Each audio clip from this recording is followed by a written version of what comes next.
গরমের তীব্রতা যত বাড়ে ততই নওগাঁর মহাদেবপুরে তৈরি তালপাতার পাখার চাহিদা বৃদ্ধি পায়।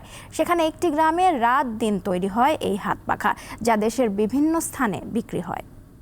Walton Washing Machine. Simplifying life with hassle-free washing. প্রচণ্ড গরমে বিপর্যস্ত প্রায় গোটা দেশ। এই সময় হাত পাখা যেন একটু প্রশান্তি নিয়ে আসে। পণ্যটি তৈরি করে ৩০ বছর ধরে জীবিকা নির্বাহ করছে নওগাঁর মাধবপুর উপজেলার উত্তরগ্রাম ইউনিয়নের ভালাইন গ্রামের অধিকাংশ মানুষ।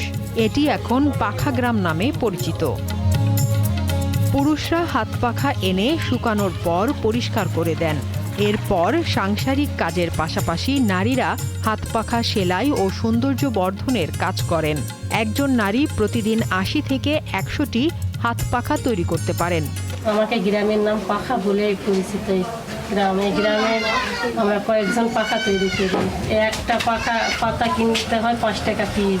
১০০টা পাখা বানলে ৭০ টাকা মজুরি দেয়।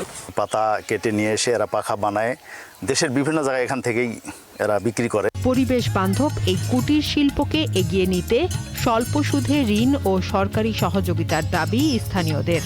আমরা এই পাখার কাজ করে দীর্ঘ ২০ বছর থেকে আমি কাজ করতেছি। আমাদের এই ব্যবসার জন্য যদি সরকার যদি কিছু সহযোগিতা করে, ক্ষুদ্র লোনের যদি কোনো ব্যবস্থা করে, তাহলে আমাদের অনেক কিছু লাভবান হতে পারি। আমরা খরচ করে যায় মনে করো ৮ টাকা ৯ টাকা, বিক্রি হয় ১০ টাকা। ব্যবসায়ীদের তথ্য অনুযায়ী ভালাইন গ্রাম থেকে প্রতি বছর ৫ লাখের মতো হাত পাখা দেশের বিভিন্ন জেলায় সরবরাহ করা হয়।